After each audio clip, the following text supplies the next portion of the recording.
10, 9, 8, 7, 6, 5, 4, 3, 2, 1.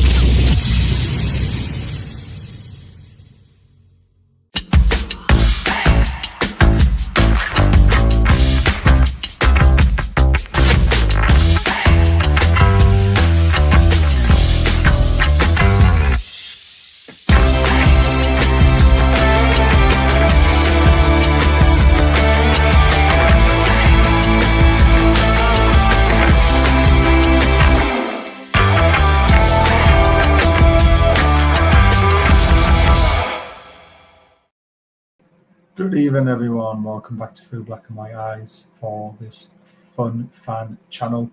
Looking ahead at the big game on Sunday, massive game on Sunday. We've got to nail Clippity Clop and his teeth. They've got to get knocked out. I don't care how many people are in that dugout. We've got to nail them on Sunday. It's payback time. And we're going to try something a little bit different tonight. So it's going to be, fun. It might go wrong, but we'll soon find out. Instead of having all these lovely little pictures I put up, we're just going to, have a look at everything else. Leslie says, evening all, please like and subscribe, share to your socials and help the channel grow. There is a link if you want to become a member. It really does help. It makes a massive difference. You'll hear a ding on the microwave soon because the missus is cooking a tea. So help me pay for a tea or something. I don't know. Leslie says, congratulations, Baz. Yeah, I got a promotion at work. Woo. I've worked bloody goddamn hard for 5 years and it's about time I got recognised. That's what I'm going to say about it. Hopefully I'll start it soon. A little bit more money, but one less day of working, which is going to be nice. Right, this is going to be fun because we've never done this sort of thing before, but let's bring Gary in. Gary! Hello, you all right? Yes, I am. Right, so announcement on the channel. Gary is joining full-time. Gary is going to be a co-host, a host. He's going to do what he wants, basically. He's going to have all the logins and I'm going to let him have fun. Yep, I'm going to enjoy myself. I'll go down the ground, stuff like that. I'm going to get about. Yes, stuff That's that the I plan. want to do that I can't do. And I can't do it now, so I'm going to do. So Gary's in a lucky position. He's the man of the house, but he gets to stay in the house. But it's amazing. Honestly, I wish I could do it, to be fair. But definitely. She'll probably kill me if I was in the house too long. Yes, yes, I will. Just making that tea. Yes, it is excellent news that Gary's going to help out because obviously, as you know, with me working night shifts, I can't always do the days that suits. This show will be better tomorrow night because the press conferences would have been done, and then we'll know about injury updates, which we don't know about right now. Oh, that smells nice. I'm hungry. It's not fair. We're going to start off first of all talking about a bit about Benfield because they've got a game on Saturday. It's the FA Vars Cup. I've seen Whitley Bay win it at Wembley. And obviously Benfield want to try and emulate Whitley Bay and get themselves to Wembley and win a trophy. And they've got a big game on Saturday, so please get down and support them. They're a great little club. It's only £6 to get in. So please go. But we're going to hear from their gaffer first. So this whole fun and games, this guy, you're going to learn all this. It's great. Right, on the road against Saturday Brass. We were just talking before the interview here and you were saying you're not too sure on how the opposition side are going to line up. So in terms of training the lads, what sort of things will you do to prepare them? Well, just go out and be ready to play and ready to work hard. Obviously, when you play teams in the Vars, especially from like down the road, or you don't find out much about them. So you've just got to go out and play your own game, and hopefully on the day that's good enough to get the win and get through the next round.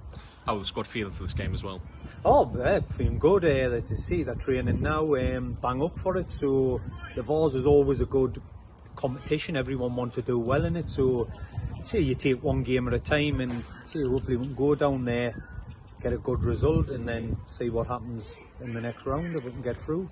Colin, famously a ground with a bit of a hill.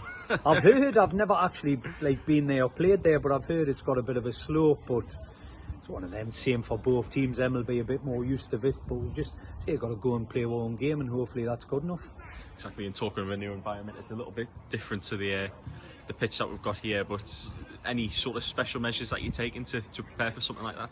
No, not really. You see, you have to go up, you have to kick one like down it or up it. Both teams have got to do it. So we'll conditions on the day could make a bit of a difference, whether it's got a wind or whatever. But look, we'll go and play our game, and sometimes it's better to kick up the hill. We played in the wind last week, and we're against the wind. With the wind, we found it more difficult. Against the wind, we found it easier. So it's just on the day, really. We go out and apply ourselves the right way. Hopefully that's good enough to get the result. It's a little bit like St.James Park and the Gallagher end, isn't it? Going down the hill. I didn't think it'll be as good as that though, but it is see there's probably loads of the lads have played on pitches where it's got a slope on it, so hopefully doesn't affect we too much, and we can get used to it straight away and get the result, as I say. Any members of the squad missing for this game on Saturday? No, we haven't got any missing. Full squad. Alright, cheers, Gav. No, you didn't let them. Didn't let them know we've got injuries. That's what he was about to say at the end. It's brilliant. Yeah, So hopefully there's nobody from that club watching this, but I don't think there will be, to be fair. But that's Paul Bryson, by the way. He's obviously an ex-Newcastle player. He is managing Newcastle Benfield, doing a good job. Second in the league at the moment, 10 points from 4 games. It's not bad. And yes, he is a very nice fella. He really is. We'll quickly hear from Benji, who is one of the star players. He's featured in quite a lot of the highlights that I've done. So let's see what the lad's got to say for himself. Hi Benji, big game on Saturday, back on the road against Colne in the FA Vars. How are you feeling for the game? Just excitement really, just want to go on the pitch and show what we can do. Hopefully on to the next round, hopefully. And just finished the last training session before the game. Any tips from the gaffer ahead of it? We're just focused on finishing, because look at last game, we've struggled to put our chances away. Had all the chances, but struggled to finish. So just focus on finishing there. Hopefully we can get some goals in and get good performance in. Nice one. I saw you scored a few goals as well in training. That must give you a bit of confidence, shouldn't it? A bit of confidence. Hopefully we can transfer it to the game on Saturday and get a few goals there as well. Definitely. This team, they're a little bit of an enigma. They're the league above, but how are you feeling personally for the game? I think going into any game, we're always confident we can get a good result of it. Past 3 games, we played very well. Obviously, started well and had a bit of shaky middle, but we've recently got our form back, and hopefully we can take it to this Saturday, regardless of who we're playing against. And this ground is known for having a little bit of an incline on the pitch. Yeah. Have you ever played on a pitch like that? I think, in the Northern League Pyramid, you're always going to be used to playing against dodgy pitches. You get the odd few good pitches here and there, but I'm used to the pitches. We all are as well, so won't deter us come Saturday. So you'll be all ready for the game then? Hopefully, yeah. Nice one. Cheers, Benji. Thank you, mate. Ciao. I thought we were going to nut the camera at one point. Oh, yeah, man. What? I can't wait to see the highlights from this game now, because this pitch sounds like it's going to be on like an incline like that, doesn't it? The way they're talking, it's going to have to climb it, aren't they? It's going to be brilliant. But to be honest, that's the good thing about lower league football, because they're always used to playing on not the best pitches anyway, are they? So it should be fine. He said it in his interview there that they're used to it anyway. So exactly. But, I mean, Sam Smith's ground really nice. It's flat, beautiful little pitch, little ground. I've just said the game's at home. It's not at home. It's away. But it's the FA Vars Cup, so if you can get down to wherever they're travelling to, league above as well. So it's going to be a bit of a difficult game. But hey, honestly, they've got a guy up front called Knight. He used to play for Newcastle reserves, then he went to Sheffield Wednesday, and he's got a hell of a left foot on him when he strikes a ball. I hope he's playing and he does well. But yeah, we wish Benfield all the best in the next round. Well, me and Gary will get down to that ground for a game at some point as well, so we can do a little bit of our stuff. But well done to Liam, who does the little interviews for us now at Benfield. He's actually very good at it, isn't he? Yeah. Should be on the pitch at half time at St. James's Park instead. Right. Let's get to the good stuff. So obviously we've got a massive game on Sunday, massive game. It's not just massive because we've come on off the back of a 1-0 defeat against the best team on the planet at the moment. They've won the treble, but we're playing against a team that beat us twice last season and the only team to do it. We've got all the antics leading up to it. Klopp saying he wants a game cancelled if the dugouts are not prepared properly and finished. And I work with a lot of Scousers. Well, I say Scousers, they're like Liverpool fans who from York pretend that they're real Scousers. This is a big grudge match for me this season because we did not deserve to lose both those games last season. No, especially the away one. And we were unlucky in the home one because of Pope saying no. The away one, I still have nightmares about that game, to be honest. Me too. It was Isaac's offside, which wasn't. The last minute goal when he played about 98, 99 minutes. And where do you start? And funny enough, I think Klopp complained after the game that we were really negative. And we certainly weren't, because I remember at times that was Isaac's debut when he caused absolute chaos for them. And I just, you know what is?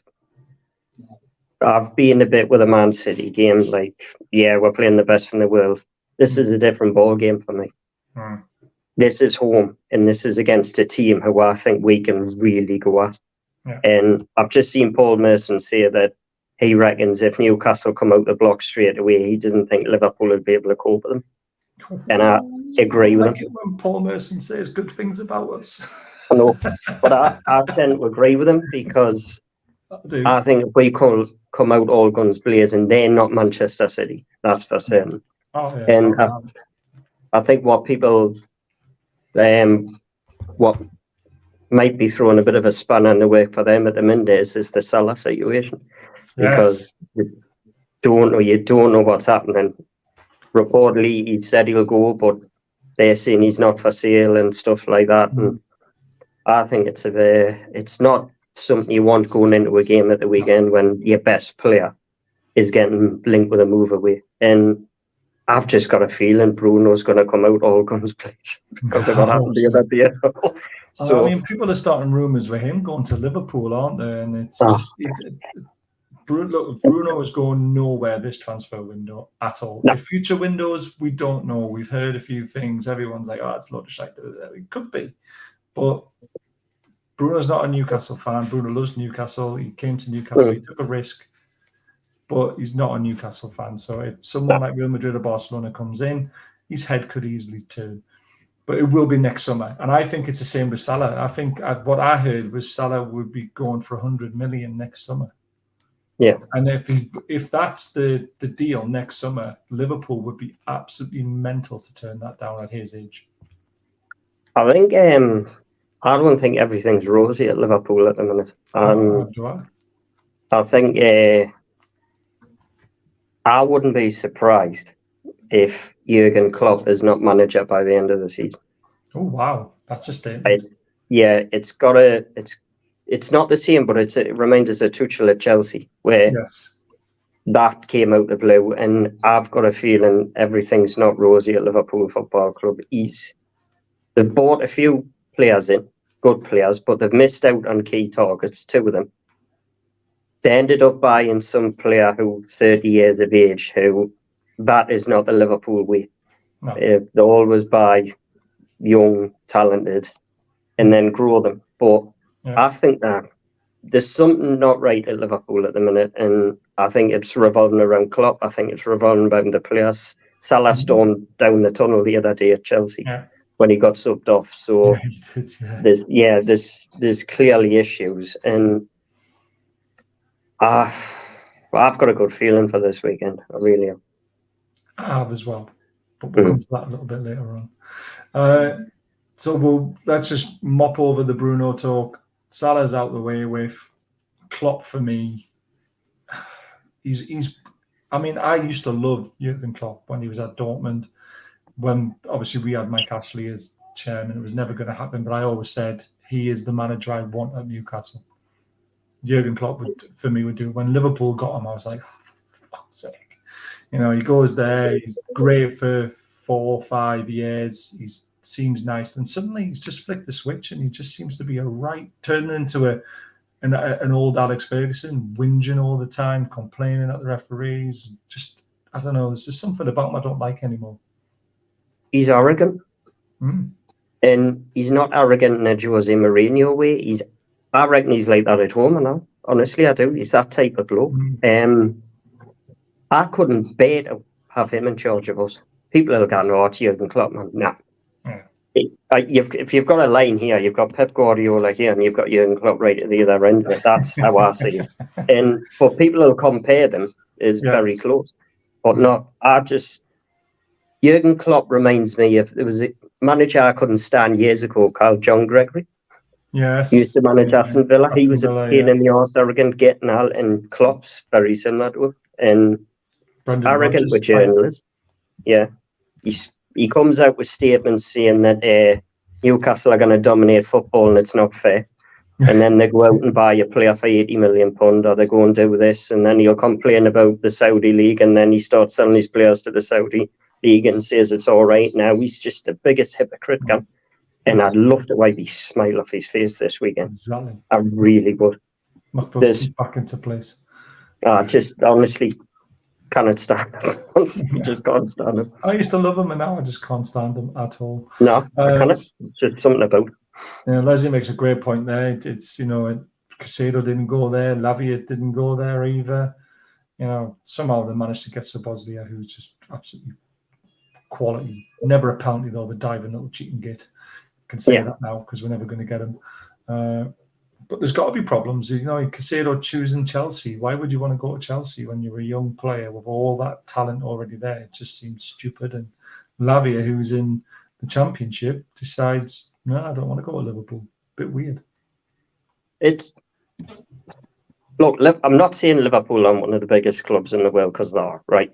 Yeah. They're a global massive got history, brand. haven't they? Of course the history's there, right? Everything. But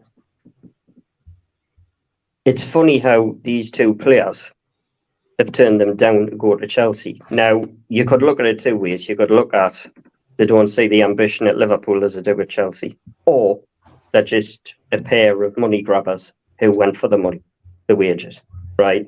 Now, if that's the case, then that's probably why Chelsea are in the shit they are, because they're buying players like that. But Liverpool seem to piss around with deals for me, whereas they didn't used to, and it's no coincidence that Michael Edwards has left. And all of a sudden, they're starting to mess around with deals, because Lavia was I think it was on for 6 or 7 weeks, and then Chelsea just came from nowhere, agreed a fee, and he was going to Chelsea. Liverpool seemed to haggle and do this, and they used to be really good at getting business, getting players for a good fee. Yeah. And like Salah, I think they bought Salah for 30-odd million. Diaz, 30-odd million. But right now, they just seem to be pissing about a bit. And reminds me of us a little bit. We're a bit slow. Yeah. It feels like we're slow because obviously we don't Yeah. see everything behind in the background. But it feels like we're slow sometimes. The one thing you cannot say is it's because of Champions League football, because Chelsea haven't got it. So there's clear. I mean, it's probably partly wages as well, but I don't know. Liverpool, maybe they just, I don't know, maybe the pull for the players is just going a little bit, because it happens. We've never been as big as Liverpool, right? But in the 90s, we had much of a pull with players than we did as the years went on, and we were struggling. Now it's a different story. Yeah, we could go out and buy a cover and Osim, and I think they would be interested. I think FFP is the reason why, but I think they would be interested in a move. And but a year and a half to 2 years ago, they wouldn't have considered the move. So it's funny how football can change quickly as it does, and it's all about ambitions of owners. And if you haven't watched it, watch the episodes of that TV show, because you can see what the owners are doing, how much determination and passion they've got. It. I watched a little bit of on the thingy episode 4 on YouTube, and my God, you want to see the way they're running it, man. They're just getting it. It's like my dad said. He says you've got to lay the foundations, and that's exactly what they're doing. And I tell you what, in the next 2 or 3 years, lift off. But as for Liverpool, I don't know. It just seems a bit like hit and miss for me there at the minute. It seems to me if this year, if they do well and they get near Champions League or get Champions League, they sell Salah in the summer for 100 million. That gives them a 500 million FFP sort of budget, doesn't it? That is going to be their massive rebuild, and they need it, to be fair. So for me, they have to sell them. Well, I'll tell you what, the difference between, maybe it's the owners, I don't know, but the difference between Pep and Klopp is, right, when Pep sees somebody on the way out, i.e. Cancelo, somebody like that, he gets rid. Cancelo was playing regular for Man City, and then he got rid of him. Klopp keeps a hold of them. And by the time he gets to, say, who can I say, Robertsons, Hendersons, Van Dijks, I know Henderson's gone and stuff. Brilliant in that time. One of the best teams I've watched for a long time when they were in their prime, but they get older. But he kept on to them, but you've got to replace them. You cannot keep a hold of them forever because obviously isn't he? Yeah, so it's like, I mean, but he's got too many of them. Thiago's another one. Thiago, injury prone, quality player, but 30s. Fabinho, sold him. He needs replacing. What you've got to do is, it's a marathon, not a sprint, you know what I mean? And he seems to marathon all these players to a certain age and then just tries to go off, I need to change it now in a sprint. Whereas Pep plans this. I said to you in the show the other day, Pep Guardiola will get rid of Kyle Walker in this summer. And you know what it is? Kyle Walker will probably be one of the best fullbacks this season in the league and in the Champions League, but he'll be away next summer because that's the way Pep works. And you replace him with Ferguson did with his strikers, didn't he? At Man United, he knew when to move them on and then replace them with someone who was hungrier and hadn't done it. He was very clever at doing that, and that's what Pep is as well. Very good at doing that. I mean, it's clear that Liverpool have got a model of sell and buy. That's clear because they've done that for you saw Coutinho for 140 million and then replaced him with Van Dijk and so on. So that's clear their model. Right, but you're getting to the stage now where, Salah, fair enough, they're going to get a lot of money for him, but how much are certain players in that team coming up? How much are they going to be worth now? Because the age is coming on. I mean, like I said, I'm trying to think it would go for people like Diaz and Trent would go for it, decent price, but it's like you've got to keep moving. You've got as a football club, Man United are another prime example of just sitting still and just buying players who look good on paper, and there's no looking into it, scouting systems. Brighton do it the best in the league. They scout somebody, sell them for millions. That player turns rubbish, and then they go out and buy another Estupiñán, best left back in the country right now, Estupiñán. And you know what is? He'll be gone in a couple of years' time, and then Brighton will bring another superstar in. Matoma, you name it. There's an endless list, but it's all down to the owners, honestly. And I think Ferguson, 3-4 years' time, will probably get a massive move, won't he? Yeah, and it's all down to the owners. If the owners are on it and this, that, and the other, you'll have a football club going in the right direction. At the minute, I'm not saying Liverpool's owners are the worst around because they're not, but there's better out there. There's more ambitious out there. Look at our owners. Look at how young we've been buying, and we're literally planning for the next 10 years. It's amazing. I mean, I reckon about 8 clubs have probably got more ambition owners than Liverpool have. Aston Villa are one of them. Their owners have got massive ambitions, and I get where Liverpool get a tad frustrated because I personally believe the Glazers have got more ambition than flaming them. You know what I mean? In Man United, right, and they've got the worst owners in the Premiership. So it's like, I think it's going to be interesting on the next couple of years because I think the top teams are going to go up and down like a yo-yo at times because it's coming that way, and we're making moves. Villa are going to make moves. They're not going to sit still. And it'll be interesting anyway. Paul makes a good point. This will be the most pace Liverpool faced. Sending off a Pope changed the game last season. They did, and even when Pope was sent off, we were still the better team in that second half. Yeah, so, and it's because Liverpool have had an age inside that when we took full advantage of it. But now we're better. We're better than we were last time we played them. And the pace we've got on our side's frightening. That's the one thing I will say. I mean, got a few players that could cause a few problems. I do like Diaz. I think Diaz is a good footballer. Diaz is quality. Yeah, he's quality. I'd take him for our team, to be fair. Oh, without a doubt. He's a quality player. Salah, you just don't know. His mind could go elsewhere. He could be paid off. You just don't know. There's no doubt he's quality. But then you look at people like McAllister and Gakpo, and McAllister's been rescinded. So he's playing. I knew that. But I'm confident. I am. Oh, has anyone seen the Adidas quotes from Newcastle United? I heard it's enough for us to start signing the top. Yeah, I've seen it. Market. Yeah, it's going to be amazing. We've been talking about that behind the scenes quite a lot in our group. I've seen the 6-minute clip of it. I watched it today. See, I've missed all that because I've only seen 2 episodes. No, I haven't seen the full episode. I've just seen the Adidas bit, and I don't want to watch it till I watch the episode. Oh, it's quality. It's about 6 or 7 minutes, and it's the owners basically saying that this is the key deal. This is the deal that'll take with the next level. And some people are quoting 75 million a season, aren't they? Yeah, it's massive. I mean, the press don't know yet. I've seen quotes of 34. It's not that. Not from what I've heard anyway. It's higher than that. A lot higher. So, but honestly, next summer, if we get Champions League again, we might go massive. And you could see the likes of Osimhen and Cava and these kind of players coming to Newcastle. Well, I think that's the dream, isn't it? That's what the owners want. They want the best.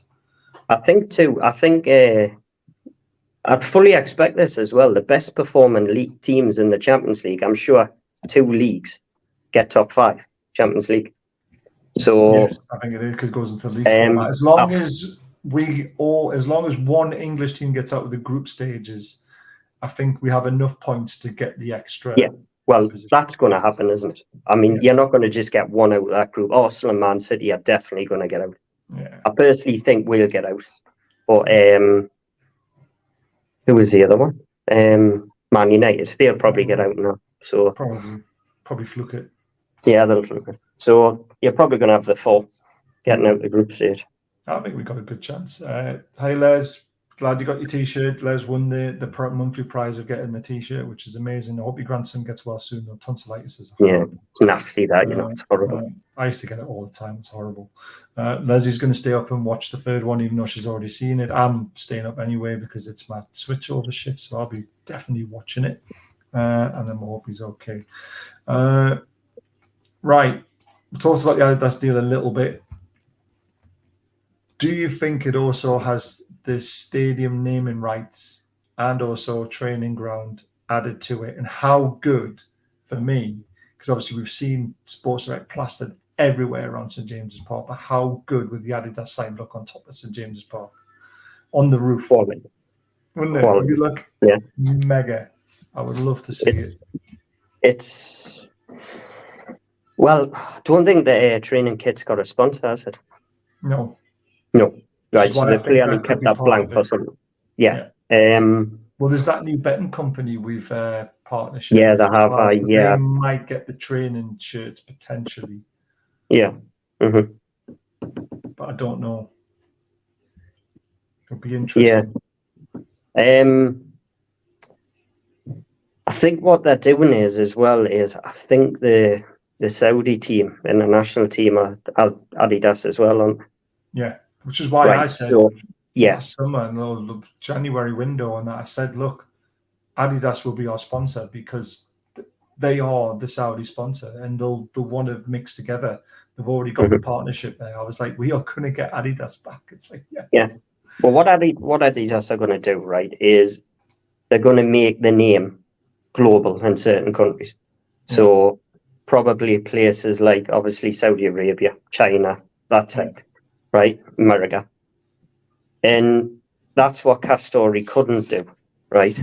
Which Adidas are going to do to the next level. So all of a sudden, you're going to see Newcastle shirts being sold in different parts of the country, the world. So whereas now, Castore can't even get them into Newcastle shop. So, you know what I mean? It's just like, it's going, I mean, from watching part of that episode as well, this is going to take it to the next level. And it's exciting.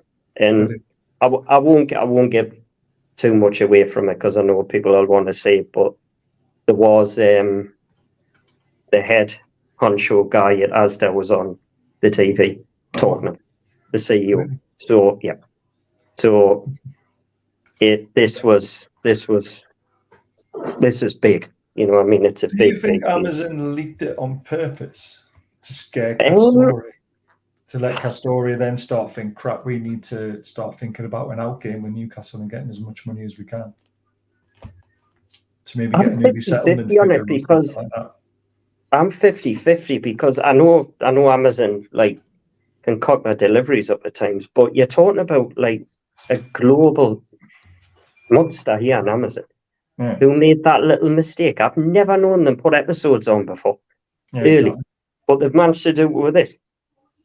I think it was on purpose. Yeah, I at the time I thought it was a major cock up, right? Yeah. Now I'm thinking the owners told them to do it, and to spread the word. And why they spread the word? Adidas put on Twitter that the date coming soon, in the colours, this, that, and the other. Yeah. But why were they doing it? Was it because of Castore? Was it because of other things? I've got no idea. But maybe it was to get the rest of them shitting themselves for the day. I don't know. I think so. But honestly, I think it's to put the shits up Castore and try to get them out of the deal early, potentially. Potentially, yeah. But I think, I mean, it runs out next summer, doesn't it? Yeah. Well, the Castore have sold their shirts now with a brand on this, that, and the other. They'll probably just think, yeah, we've come to some sort of arrangement. There you go. I personally, it might have something to do with the training gear and the wanting to get Castore off the stadium and stuff like that. That's what I'm thinking. It's probably got nothing to do with the home shirts because you can't do that. People are walking around with Castore tops on. You can't just change it. So it's. You say you can't, but you can. If you really want I mean, to. what they're going to do? I mean, the first thing I would do is that happened. I would go down the shirt and go, whoa, hold on, I want my Adidas one. So they're going to have to swap every shirt. You know what I mean? Yeah. It's legitimately, you can't just like. So it's harsh, but it could. Yeah, it could happen. But I think it's. I think it might have more to do with like you said before, the naming rights. The owners have went on about the naming rights before. Yeah. But I don't think it's something they would just bring out the blue because they've went on about we'll always speak to the fans revolving this sort of thing. Stuff like that. Yeah. Because of what Mike Ashley did by just waking up one day and going, welcome to the Sports Direct Arena, you know what I mean? And they'll not do that. And I think they'll get it'll say something like Adidas at ST.James Park or something like that. That's what it'll be. Or I don't know. But whatever brings money into the club and ST.James Park will never change. It'll always be what it is. It'll still have ST.James Park in it. And it's going to bring even more money into the club. Yeah, exactly. We have signed that new player from AC Milan. He was left on a free, Kafel Hefferin, and I believe Zifi's already signed, hasn't he? Apparently, the two of them were up here. I think the two of them were up here 2.5 weeks ago, 3 weeks ago or something. I don't understand why it took so long, but maybe it's when this is when his contract's ran out, and that's why we signed out, because he's a free now, potentially. We've definitely got them both on the books now. Yeah, I think that they've been on the books for a couple of weeks, from what I've heard anyway, being signed up. And I've watched a little bit. I mean, the lad we've just signed, he's just come from AC Milan. Bloody hell, talk about experience. AC Milan and Inter Milan, the other one. Yeah, and I've saw a little bit of this. I think it's Effie, isn't it? I saw a little bit of him play. He's got the likes of Joe Cole about him. Has he? Yeah. All full of tricks and do this, that, and the other. Well, put it this way, Eddie Howe and Dan Ashworth wouldn't sign a complete tool who just wants to go around and do flicks. So he's clearly got something else in his game. But from what I've seen of him, very similar to Joe Cole type. That sounds good. I like that. And we've obviously let Jay Turner-Cook go to the Saints. That's a good move for him, getting some very good experience. He had a very good pre-season, to be fair. I don't know. I'm happy he's gone out on loan, but I'm not sure about Scotland at the minute after what happened last year. Yeah. I would have said to him, you know what it is? Look at what Bristol Rovers did with Elliot Anderson. I would go to Bristol Rovers and Gardeners. Do you want any of the youngsters? Because they did a cracking job with him. Yeah. And I'd prefer players to go to League One, Championship, even League Two, than go to Scotland. But that's my opinion. Unless it's Celtic, unless it's Celtic, again. Yeah, like Celtic or Rangers or something like that. Yeah. So, I get what you mean. Has there been an update on Joe Linton? I haven't seen one, but apparently he was in his training gear, but we don't know whether he's fully fit for the weekend. Have you heard anything? I haven't heard a sausage on it. I've heard he's fit. I've heard he's fit. Good. Whether that's true or not, I don't know, but I have heard. Yeah, he's definitely available. Good. Any news on moving the likes of Hayden and Fraser? I know the club are working very hard in the background to try and get rid of as many of the unwanted players as possible. They probably won't end up with squad numbers. That's how it'll work. It's a shame because we could do with them off the books, because we could really do with signing Silva for 100 million. And I know it's never going to happen, but Yeah, don't worry. Adidas saw that deal out. Yeah, exactly. Right, before we go to the next little bit, please hit that subscribe button if you're enjoying the crack between me and Gary. Obviously, this is going to be the partnership that's going to be running most of the shows in the future. And obviously, we still have the other people to come on as well. Don't forget our amazing sponsors, Diet Crow. They give a T-shirt once a month to give away. Les got his Nick Pope the Wall one. They're great quality. The ship in the UK. 20% off for every single Newcastle fan or any fan who watches this show.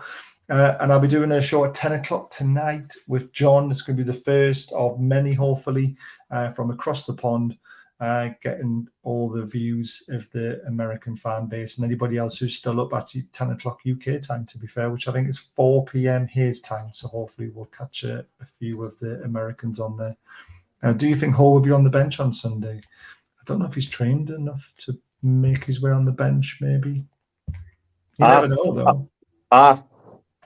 Funny, I watched his video the other day, and when he was getting his medical, the guy asked him, when was the last game you played? And he said pre-season. So I'm assuming he's fit. Yeah, he'll be fit. But I don't know if he'll be Newcastle fit. Yeah, he'll not be Newcastle fit, but Liverpool managed to get on the bench, and I think he'll be fitter than him. So I think he'll be on the bench. And be interesting with Lewis Hall, because I've heard possibly he wants to play midfield as well, centre midfield. According to SofaScore, when I had a look at where he can play everywhere. Absolutely everywhere. They can't nail him down to his spots. That's going to be very interesting. Well, we might have a great DM on our hands without even knowing it. I watched a video yesterday, and it was some Chelsea fans. And they were saying that Hall likes to play in midfield, right? But he can play a left back. He's one of those. Yeah. And they said, who does he remind you of? Because Chelsea fans aren't happy about this one, right? Yeah, this is something they're just not happy about. Yeah. And they said, who does he remind you of? And I nearly fell off my seat when they said Gareth Bale. Seriously? Right? I thought, bloody hell. They went. Remember Bale played at left back. Yeah, left back. And he grew, and then all of a sudden they said, don't be surprised if Hall suddenly turns from a left back into a left winger. And he turns into a Bale, because they said, and the guy went, has he got a sweet left foot? And he went, like that. And I thought, yeah, we're gone. And when they said Gareth Bale, I thought, bloody hell, I tell you what, 80% of Gareth Bale and I'll be jumping. Definitely. Daft question. Once we have Adidas sponsors, will it make it easier to sign Adidas sponsored players?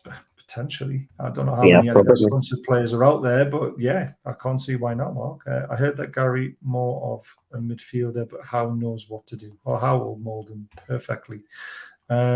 I hope they do as well. I hope they bring back all the old shirts as well.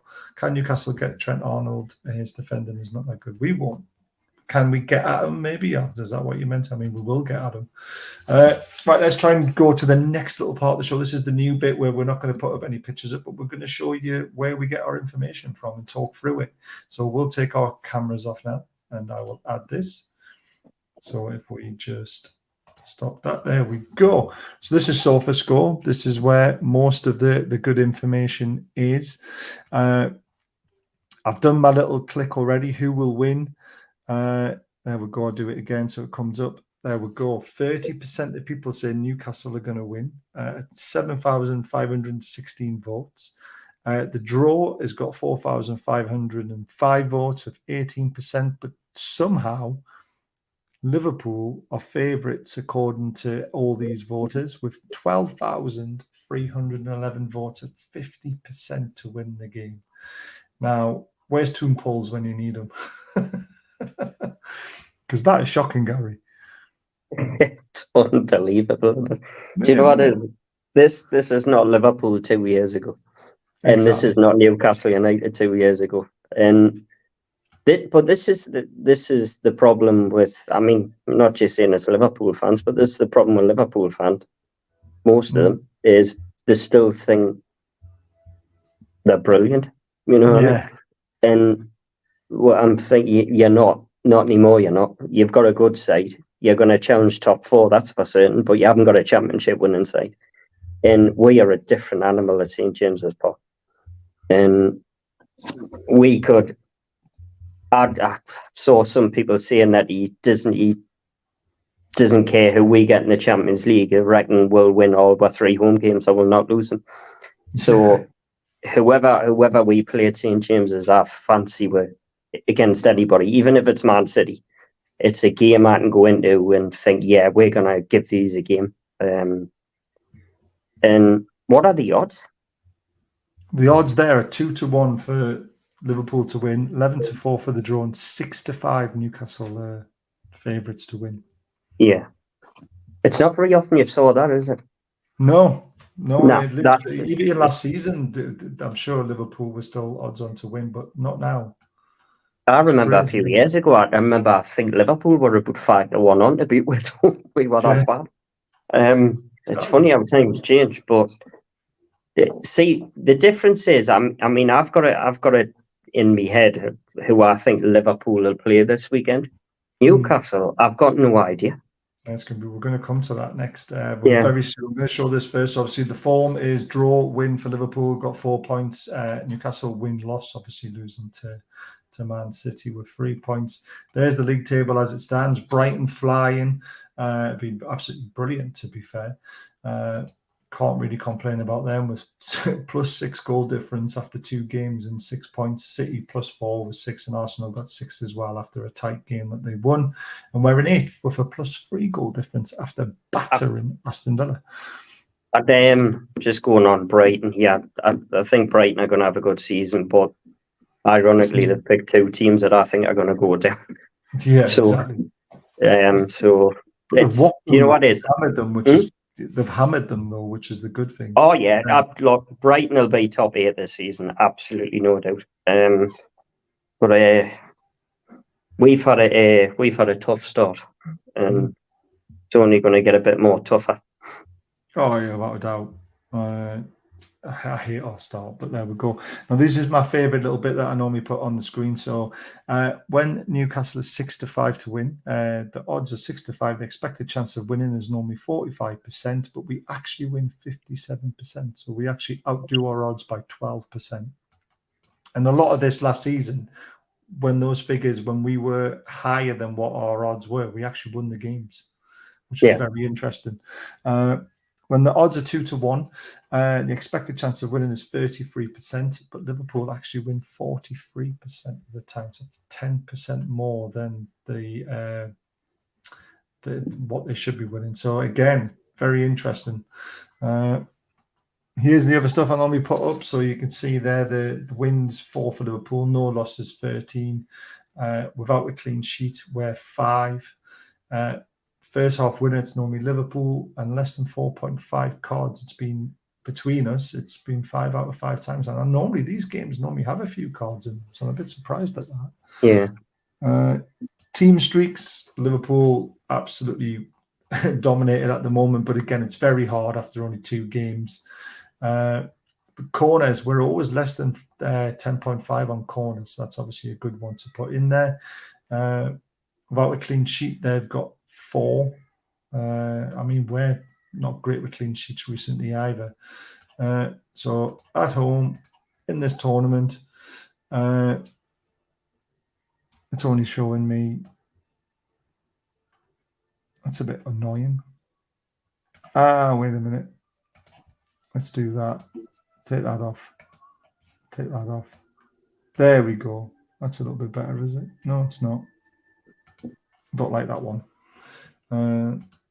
Normally you do that, and it just normally shows the games against Liverpool, but it hasn't done Against that. Liverpool.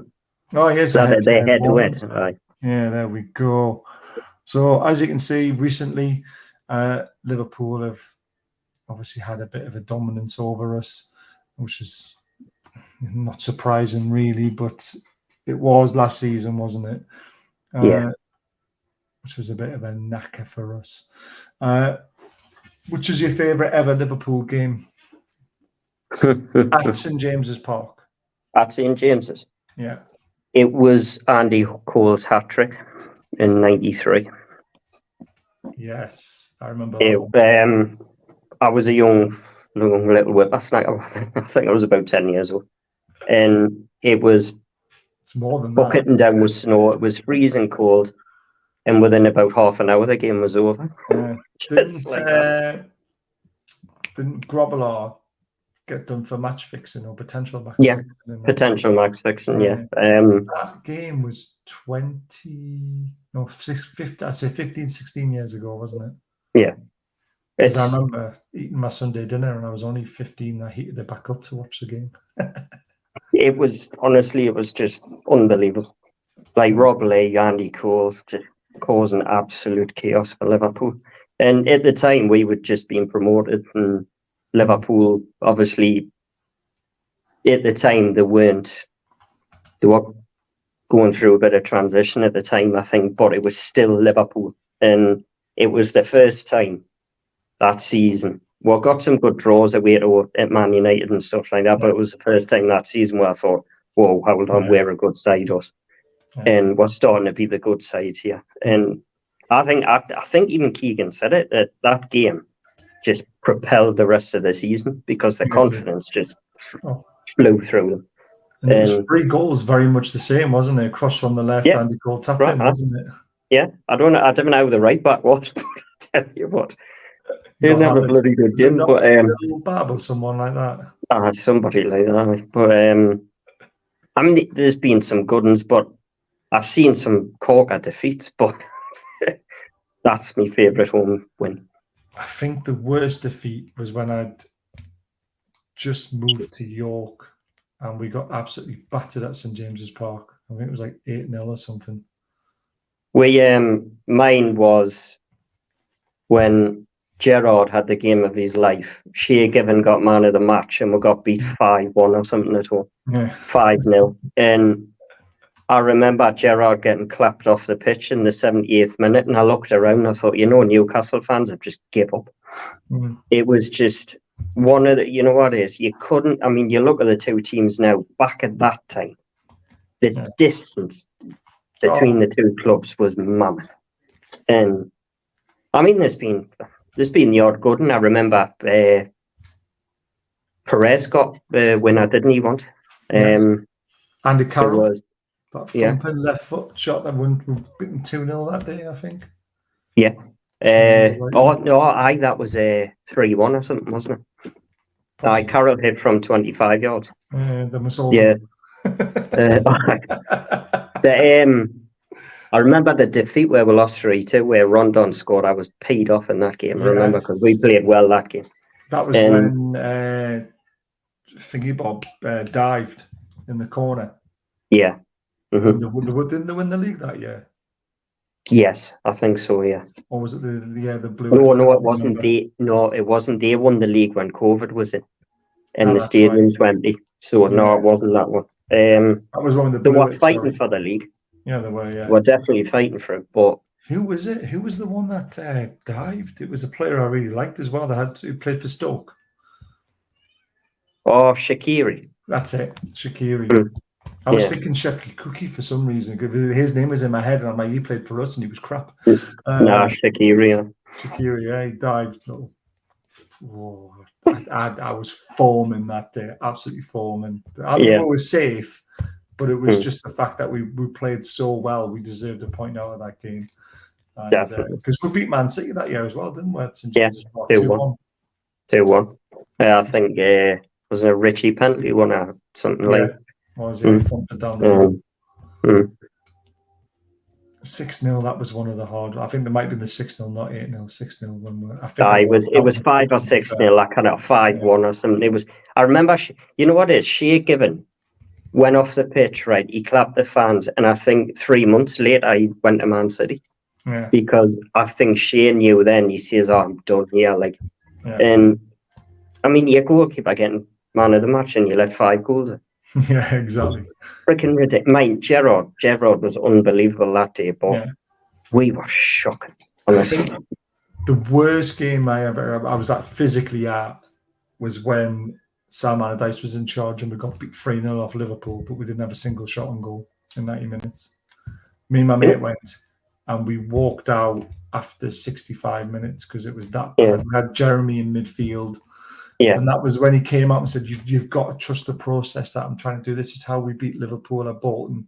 And that to me was at the point was when I have Sam Allardyce, I went, he needs to go because we're not Bolton, we're Newcastle United, we're much bigger than Bolton. And he was like trying to get that style of play, wasn't he, for us? And it just was never going to work. One of the games that got on was when we lost 4-1. And Michael Owen tore apart and Givosh scored his only goal, I think. Yeah. And that was another one. It was near the beginning of the season in August time. And you looked and you went, oh my God, the gulf between the two teams here. And it was just bloody awful. We've had some awful games against them, like. Oh yeah. And we've had some great games. I mean, obviously Anfield did the other ones, but we don't talk about them. We're at home today. That sack will do some damage with its pace. It will. Tell that to Man United fans against Liverpool last season. Oh God, that was 7-0 or something, wasn't it? 7-8-0 or something stupid like that. It was crazy. And you know what I remember watching that game after 30 minutes. Man United were actually in it and doing well. Then suddenly Liverpool just flicked the switch and went bang, bang, bang, bang, bang. And that was you know what it is? I mean, I know I'm going off topic here, but they go on about like Ten Hag improving Man United, this and the other, but he got trounced up here when it could have been more. Yeah. He got trounced at Man City by 6. He got trounced by 7 at Liverpool. You know what? I've changed the subject here completely, but you know what it is? You shouldn't be losing by that many, especially big team like that. You know what I mean? So it's just a funny one, to be honest. It's funny. It's going to be a funny season. It really is. I mean, I can see Man United getting battered by Man City again or something like quite. Oh, without a doubt, right? That's what I said with people the other day. I said, look, we got beat 1-0. I says, Man City will help some teams this season 3 or 4 now, and they'll be good sides. Arsenal got beat 4-1 about 4 months ago, and Arsenal are a top side, and it's just the way it is, isn't it? But I can see Man United getting helped a couple of times this year. Oh, definitely. I can't wait for it as well. I'm there for it. Was that the 0-5 half-time joke? It might have been, yeah. Might have been, yeah. Joke in the air, I think, wasn't it? Yeah. Or something like that, yeah. I think that was the one I walked out on. Was it? Yeah, I was at the train station watching it and we were just getting battered and I just went, nah, can't watch this. I mean, there's been that many against Liverpool. Like, you lose track at times, especially at home. I've always thought we played better at Anfield over the years. And for some reason, when we've played them up here, we've been crap at times. And I think it's because Liverpool used their pace against us. But different ball game this weekend because Roles we've are got paid the reversed. hundreds at them. Roles are reversed. We've got the fucking pace now. I know. And you know Anthony Gordon will be up for it this weekend and I'll win it. Oh, yeah, without a shadow of a doubt. It's going to be interesting. Right, so that's the one thing that we haven't actually looked at. Teams. Are we going unchanged? Do you know what it is? And you know, last season when we used to pick the teams, right? I was always like 98% sure I was correct. I am all over the place with Eddie Howe's team at the minute. Yeah. I think he's going to make a change. Ooh. I think Harvey Barnes is going to start. In place of? Might not like it, but I think Anthony Gordon might drop out. Ooh. I would personally play the two of them, right? But I don't think he's going to drop Miggy, right? I think pulling Miggy out the firing line for a game at home to Liverpool, a team the world are good. Yeah. The crowd aren't going to be on his back, but there's a few people like saying things about Miggy at the minute. I would pull Miggy out. I know he works hard, right? I get that, but so does Barnes and Gordon, right? So you've got no problem there. I would personally go Barnes, Gordon. That's what I would do. But a lot of people done that, to be fair. Yeah, I think it's time for Harvey Barnes. I really do. And you need goals against Liverpool, and Harvey Barnes gets you goals. That's the one thing Gordon needs to improve in his game. He needs to score more goals, right? And that's what Harvey Barnes does. And trying to think of the midfield, he might bring Longstaff in to make it tighter. He could put Joe Linton out on the left. I don't know. Isaac will start again, I think. The defence will stay the same. Can't see that changing. Yeah. But it's a nice thing to have because Klopp will be sitting there now going, I've got no idea. Wilson could play. Longstaff could play. You just don't know. But if anything, it'll be Harvey Barnes for me. I think Barnes will come. The one thing that either Bruno's really fired up for this game this weekend after what's gone on, or does Eddie take about the fire line and play Tunali, how do you pronounce his name? Sandro, Longstaff, and Jolinton in the middle for a bit more steel, but you can't drop Bruno. I think it would. You know, if he dropped Bruno this weekend, I think the press would jump straight onto that. And they would. I think Bruno's in Eddie Howe's eyes. Bruno's ahead of Tonali. Bruno's number one. I think it would take a drastic thing for Eddie Howe to put Bruno out that side right now, because at Man City he made a lot of substitutions, but Bruno stayed up. Yeah, and Bruno's just quality.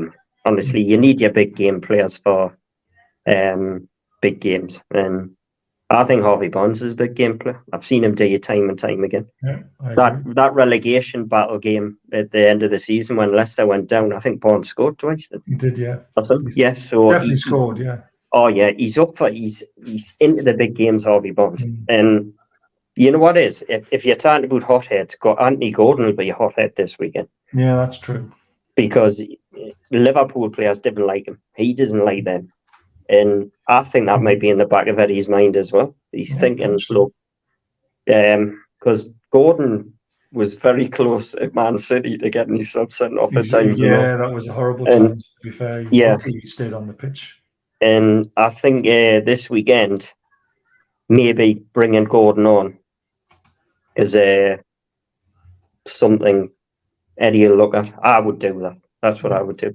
Well, sorry, no, I would play Gordon on the right for Miggy, but I don't think Eddie's going to do that. So I think Gordon will play on the bench. Liverpool's last game, obviously against Bournemouth, 1-3-1. McAllister had his red card rescinded. I did put it on Twitter. Did everyone agree with it? Everyone said it was a soft red card, and they're not surprised it got rescinded. So that's fair enough. The team probably won't change much with Trent, Konate, Virgil, Robinson, and then it's 4-3-3, same as us. Szoboszlai, McAllister, and Gakpo, and Salah, Jota, and Diaz. Gakpo playing deep. that's a bit of a. I thought Diaz would be the deeper one, and Gakpo would be the further forward. To be fair, that team can get at, can't it? The defense can be get at. I'll tell you what. If you can guarantee me that'll be the Liverpool side this weekend, I'll be absolutely delighted. But surely Jurgen Klopp, surely Jurgen Klopp is not going to play that side. I'll tell you what, there's some quality players in it that are going to cause with problems, but there's no steel in it whatsoever. And after time and time again, to beat Newcastle, especially at St.James's Park, you have to have bottle, steel, pressure, passion, you name it. Yeah. Otherwise, Newcastle will steamroll through you, because that's the type of team though. That team is soft as shite. And I'll be surprised if he plays that. I know he did against Bournemouth, but but the bench though, mate. Endo, yeah, I know. I'm thinking Tsimikas, Nunes is the only big star on the bench. Really, Matip was on the bench. I'm thinking he's going to bring people like Harvey Elliott in. And what's that young kid that had? I know he had a bad injury, but I don't know if he's back. Oh, I know who you mean. I can't remember his name. Yeah, was he on the bench at the weekend? But no. Nah, well, he mustn't be fit. No, he mustn't be. So basically, they've went out for Casado and Lavia. Haven't got them. Or they've got that new player, haven't they? Yeah. I don't know if he'll start, though. Nah, well, you never know with Klopp, do you? And they look wide open to me. And if you've got Salah sitting there going, oh, yeah, I'm done with this place now, I want to leave, it's just not sure. Yeah. But after looking at that, Diaz is the threat for me. I think he's a quality player. I do, absolutely. I'm on your side with that one, definitely. Yes, Elliott is a great player, but he is a good player. Newcastle United. He's very good, but I'm not seen enough of him scoring goals or something. I don't know. Hopefully, Turkish Teeth gets a red card, as we all do. Score predictions, guys. Get them in the chat. Gary, what's your score prediction? 3-1. We're not going to keep a clean sheet again. Nah, with Newcastle make it awkward, especially against Liverpool, and we'll probably steamroll them, go 1-0 up. We'll get our second. They'll make it tight and score, and we'll get the third. I don't rate Liverpool in defence anymore. I haven't for a long time, and they haven't changed it. I think Van Dijk has been a quality player over the years, and he probably still is a quality player, but he's not the player he was 3 years ago. Canate is a good player, but same, he's got a mistake in him. And Robertson and did Trent play there at the weekend? Yeah. So he's moved Trent back to right back, is he? Yeah. Well, I don't really. Trent cannot defend, right? So his weapon is going forward. So attack him for Harvey Barnes. And Robertson got pace, hasn't he? So we want someone who's got pace to go up against him. And yeah, Gordon against Trent would be Gordon's a kind of shout, to be honest. But I think, and then Robertson, he's been one of the best left backs in the world, but he's another player whose best times are behind him, aren't they? So, but I think we should go at Liverpool. I think that's their weakness. Yeah, their strength is their wingers. So attack their weaknesses from minute one. Yeah. And that's it. 3-1. I love it. You're going 3-1. I'm going 2-0. I'm going for a clean sheet. I wouldn't be surprised. I just think, do you know what it is? I think the players have got a bone to pick with Liverpool now. I think that's still probably paid off about last season. I think Eddie Howe will be knocked. And you know what else I think? Eddie will have them fired up because of that comment Klopp made a couple of weeks ago about him and Tyndall in the box. Yes. And Eddie will have him fired up for this game. Yeah. But to be honest, that's the one thing you can't do with Newcastle players. They don't need firing up because it's in them anyway. And especially at St. James's, I don't know, there's something trying to think of the teams over the years who, like we're not poor away from home. We're a good side away from home. But I'm trying to think of the teams that were terrible away from home. But when they came home, they I could beat them, and they were brilliant. And that reminds us like at one point, long time ago, West Ham were very good at home. Who stayed up because of their home form? There's been a few of them, that they always say that though, don't they? The promoted sides. If you win your home games, you'll stay up. Yeah. If you lose your home games, you're done. And it doesn't matter. It doesn't matter going to Man City and losing 3-0 as a Luton team. It's your home games, and it's that's what gets you away. Well, unless you're going for the Championship, it's all about your home games. Yeah, Fulham used to win well at home a lot. Yeah, Fulham won well at home. I'm trying to think of like teams Palace. Palace are all good. It used to. I'll tell you what it used to be. Not for a long time. Like it used to be Everton. Everton were a nightmare to play Goodison Park under Moyes and that, but not so much now. But it's funny. Like, but I'm going for a nice convincing 3-1, and I'm going to convincing 2-0 win. But I hope we hand out an absolute battering and spank them. But I'd love we've a said good this 5-0. loads of times, haven't we? I would love it. I would love it. We win 5-0. So would I didn't think there's a manager I'd want to stuff more than him, right? And do you know what it is? We could go out on the weekend, right? Where players could have the best games of their life. We could win 7-0. They could have no shots and no shots on target.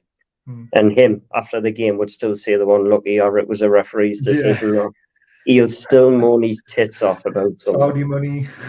It'll be this. We kind of compete with this and we kind of do that. They've spent a fortune and you've got an £85 million striker on the bench. You know what I mean? It's just like, no, you can just see it, can't you? You're 5-0 up and he's standing at the side of the pitch just with that big smile. But he's not smiling really, but his face is just making it too. I love it. I love it. He won 7-0. Honestly, we would all love a spanking, but we're not that kind of fans that, we would love to see it, but we're just, we're optimistic, but we're not over optimistic. Let's just put it that way. We're not stupid with our predictions. Where's Blade when you need him? He always puts a 7-1, and I hope he's getting better. Anyway, hit the subscribe button, hit the thumbs up. We wish Blade the best, obviously. We have been speaking to him a lot, so I know he's getting better, but he's just taking his time. And so is Mauro. Mauro's got another reaction on his face. It's like that kid is literally, honestly, he's jinxed. Don't forget about our amazing sponsor, Diet Crow. Great guy, great little family-run business. We're going to be giving a t-shirt away against next month. Hopefully we'll have them on the giveaway next time around. We'll do it at a later time so we can make sure they're on to have their say. But 20% off for everyone. And join me in 52 minutes time as I will be speaking to John about everything that's going on in America with fan bases. And we'll be reviewing the last few weeks of Newcastle United and want to get his thoughts on what he thinks is going to happen on Sunday as well. 5-1 would be nice, Diet Crow tops are class. Les was one who won one and he says they're brilliant. And get well soon, Blade and Mauro, definitely. Gary will be doing the watch along on Sunday with one of his little ones, so that's going to be very, very interesting. You know what I'm shocking when it comes. Look, at times I swear and I can't help it. Right, it just comes out. I try my best, and I've warned the Ben. Okay. Liverpool it up. Something comes out, I apologise. Right? I love it. Look, if I get a bit hot-headed at times, I just can't help it. It's just what watch-alongs are for. That's what they're for. It's what we want. You wouldn't want to sit in there just going, "Oh, that was a good goal." But... Yeah, exactly. Like some other people do, who we've seen do it terrible. At least I'm a bit animated. Mind the Ben's not quite either. So perfect. It'd be shouting away. I love it. I'll be watching it in bed because I'm on night shift, so I'll be like half asleep. Nasty. Fun and games. Right, I'll see you all at 10 o'clock. Thanks, Gary, as always. My new partner in crime. I love it. And we'll see you in 51 minutes.